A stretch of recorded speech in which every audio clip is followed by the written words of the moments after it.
भविष्य मालिका में महायोगी अच्युतानंद दास जी ने जो भविष्यवाणियां लिखी थीं, वे आज की दुनिया में तेजी से सच होती दिख रही हैं।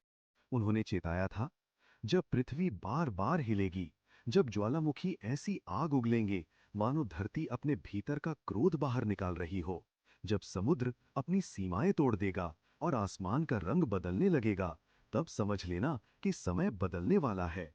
आज हर तरफ वही संकेत बढ़ रहे हैं।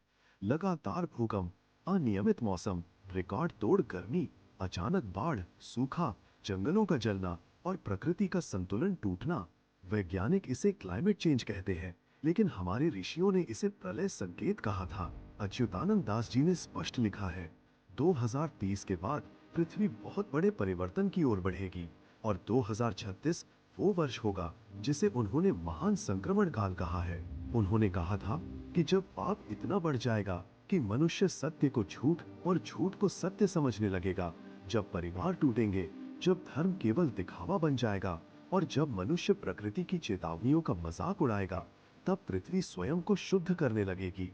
आज समाज में बढ़ते अपराध, लालच, मानसिक तनाव, नशा, हिंसा, रिश्वत, धोखा और अधर्म का बढ़ता प्रभाव ये साबित करता है कि मानवता अपने चरम संकट की ओर बढ़ रही है। ज्वालामुखी हर कुछ महीनों में फट रहे हैं, समुद्र का तापमान बढ़ रहा है, आकाश में अजीब रोशनी और आवाजें सुनी जा रही हैं, पक्षियों का दिशा ज्ञान बिगड़ रहा है और इंसान की आत्मा जैसे अंधेरों में डूबती जा रही है।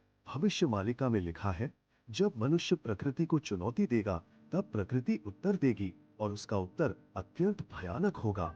इसके बावजूद प्रलय का अर्थ हमेशा विनाश नहीं होता, बल्कि एक बड़ा परिवर्तन होता है। एक ऐसा समय जब पुराना अधर्म गिरकर नया धर्म जन्म लेता है। 2036 को युग परिवर्तन का वर्ष कहा गया है, जहां मनुष्य सबसे कठिन परीक्षा से गुजरेगा। लेकिन इस अंधकार में भी एक प्रकाश है, क्योंकि ग्रंथ कहते हैं कि सबसे बड़े संकट में केवल एक ही शक्ति साथ देती है, ईश्वर का नाम।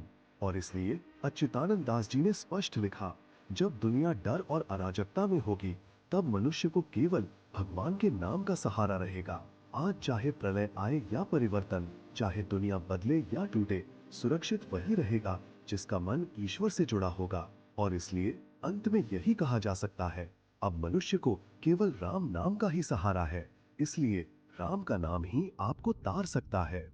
प्रणाम।